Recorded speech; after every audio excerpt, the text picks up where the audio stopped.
You wake up strapped to a chair. Your crime? Being different.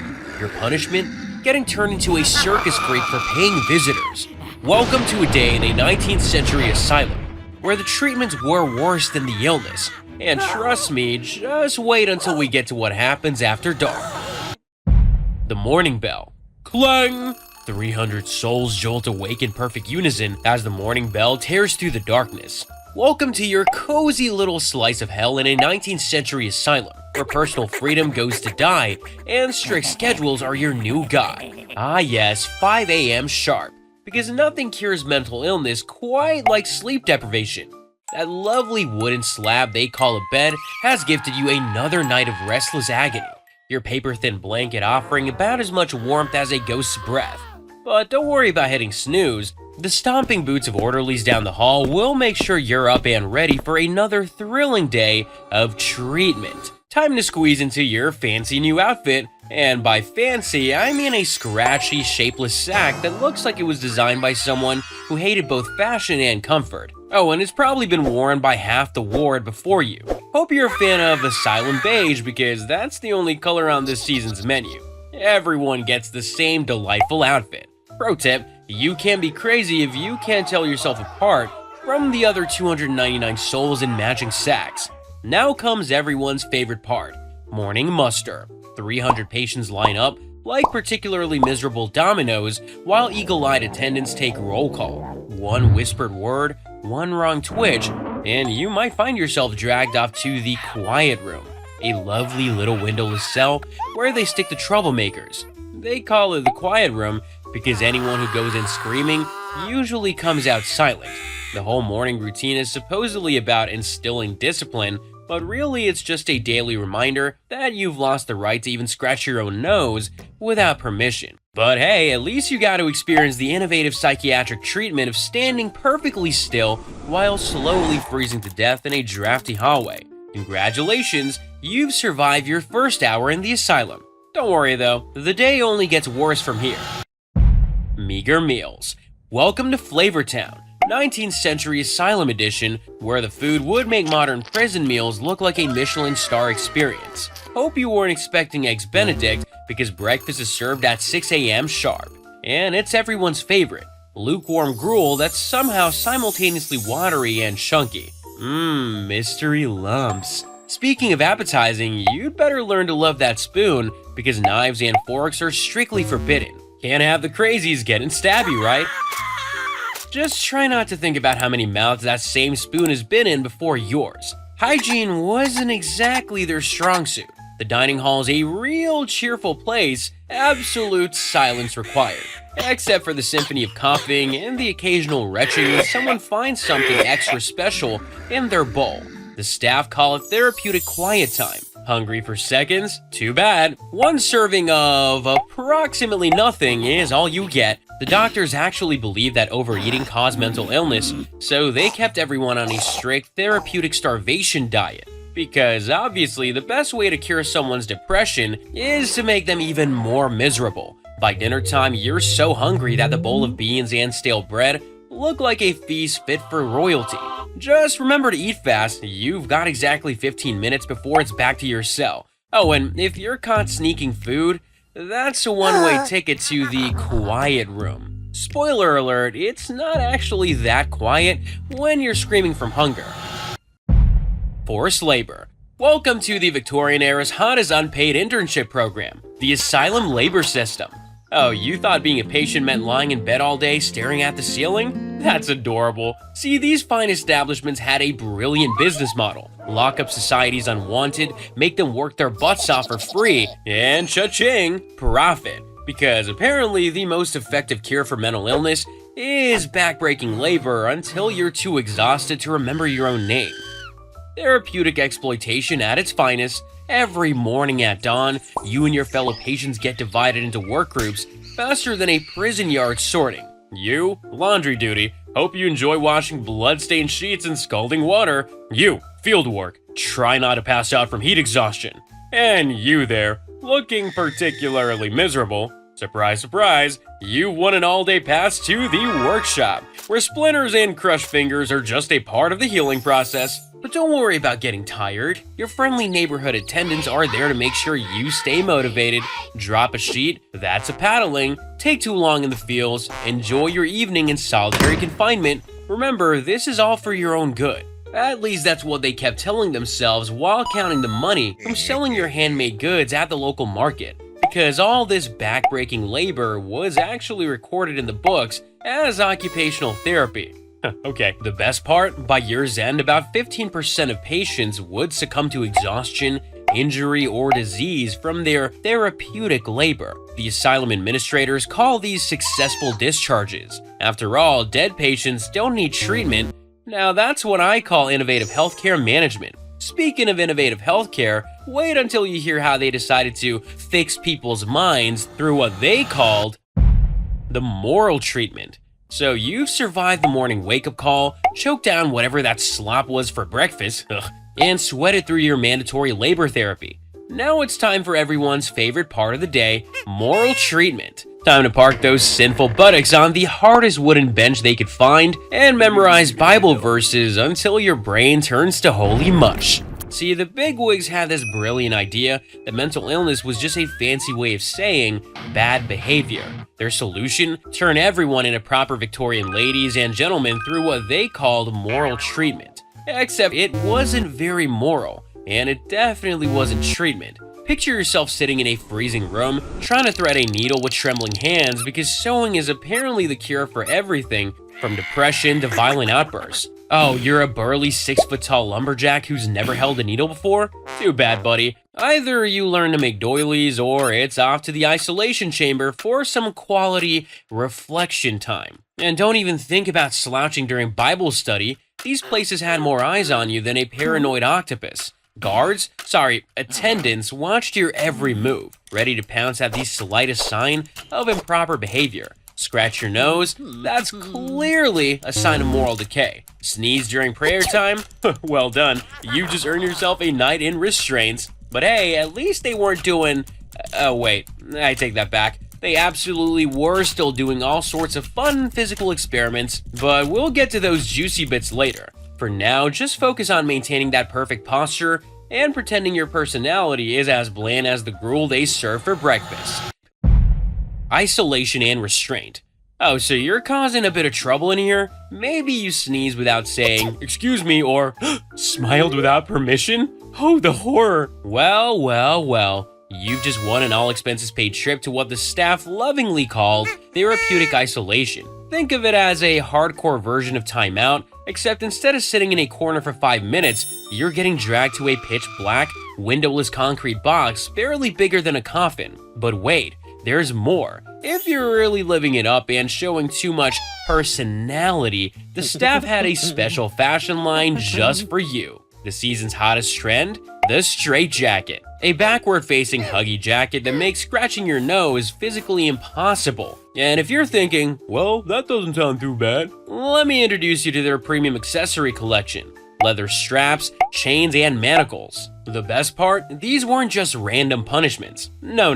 The staff genuinely believed that leaving someone alone in the dark or turning them into a human burrito would somehow cure their mental illness. Spoiler alert, it didn't. Instead, it usually just gave people exciting new traumas to add to their collection. Talk about a gift that keeps on giving.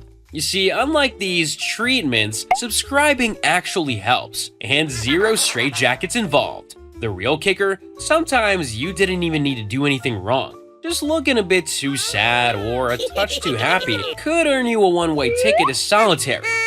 Because apparently the kind of solution to help someone struggling with their mental health was to throw them in a dark hole until they learned to act normal. Solid logic there, 19th century medicine. Solid logic. Medical interventions. I see you've made it this far into your stay at our lovely asylum. Bravo! Time for your medical checkup. First up, bloodletting. The doctors were absolutely convinced that all your mental problems came from having too much blood. Makes total sense, right? They'd slice open your veins and let that pesky excess blood drain right out. Sometimes they'd even use leeches. Because apparently, having tiny vampires feast on your flesh is what those Victorian doctors called cutting-edge medicine. By the time they were done, you'd be so weak you couldn't even lift your head. which they considered a success because, hey, at least you weren't acting crazy anymore. And if draining your blood wasn't enough fun, they'd give you purgatives, basically industrial strength laxatives that would have you painting the asylum walls brown.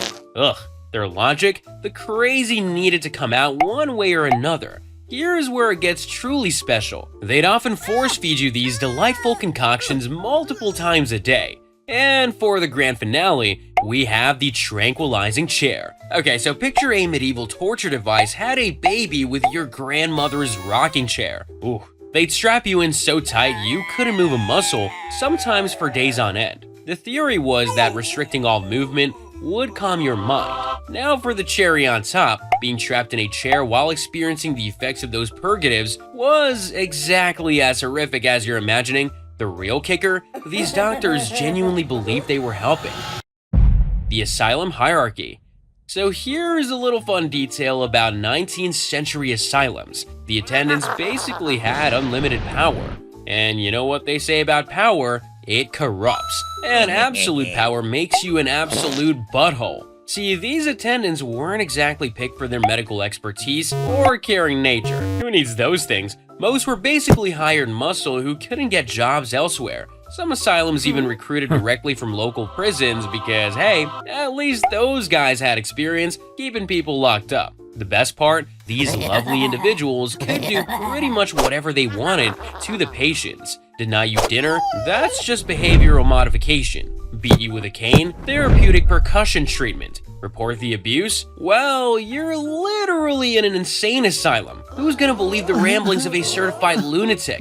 Your complaints get filed straight into the nearest fireplace. And the doctors? They were too busy writing fancy papers about their groundbreaking treatments to notice what was happening in the wards. Besides, keeping the patients in line through whatever means necessary was considered part of the treatment. Must have been real therapeutic getting beaten unconscious for talking during quiet hours. The really dark punchline? Most of these attendants kept detailed logs of their patient management techniques. Not because anyone was checking, they were just proud of their work. Yeesh, talk about job satisfaction. Social isolation. You know that warm, fuzzy feeling when someone calls your name? Yeah, that's not happening here. The moment you cross that threshold, your identity gets a sweet little makeover. And by makeover, I mean complete erasure. Welcome to being patient 247, or inmate B, or whatever creative numbering system the staff pulled out of their butthole that week. But you see, the identity strip down is just getting started. Those heartfelt letters you wrote to Mommy Dearest, they're probably keeping the asylum furnace nice and toasty. And those desperate messages from your family wondering where their beloved daughter or son or whatever disappeared to? Oh, they made it here all right, straight into the superintendent's special filing cabinet, also known as the trash. But hey, at least you've got your fellow inmates to chat with, right?